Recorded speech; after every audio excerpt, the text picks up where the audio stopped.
Welcome to the Deep Dive. Today we're tackling a really fascinating question from a listener that sort of sits at the crossroads of biology, history, and even modern dating.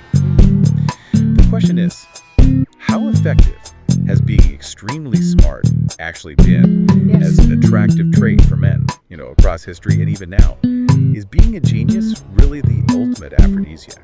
It's a classic question, and the sources we've looked at give us a fantastic roadmap.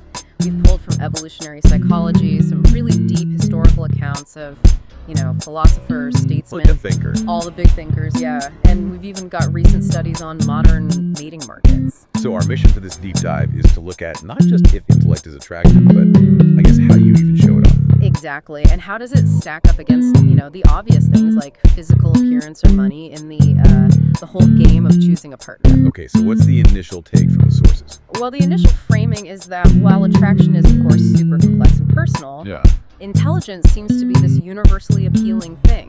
Because it signals what? Competence? Competence, exactly. It's a promise of stability, of good problem-solving skills, and at the end of the day, a safer, more prosperous future for a partner and their kids. All right, let's unpack that, maybe starting way back.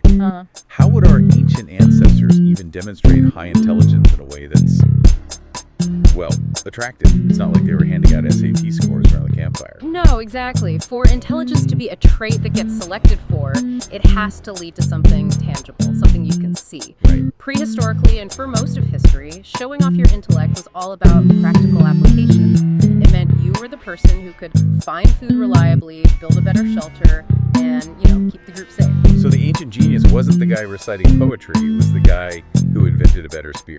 That's it, precisely. Right. You were the one who could innovate, who developed, say, an atlaw to throw that spear farther, or designed a better fishing hook, or figured out the basics of agriculture. You were signaling your intelligence through results.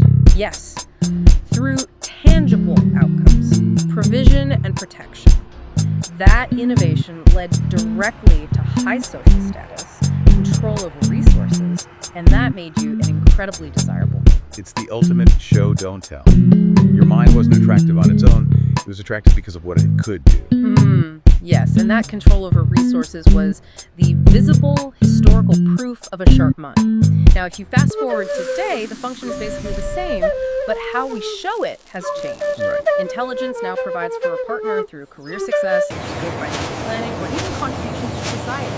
Like a scientist working on renewable energy, it's still about creating better living conditions. So the key takeaway is that attraction to intellect is and has always been tied to the utility of that intelligence, the promise of providing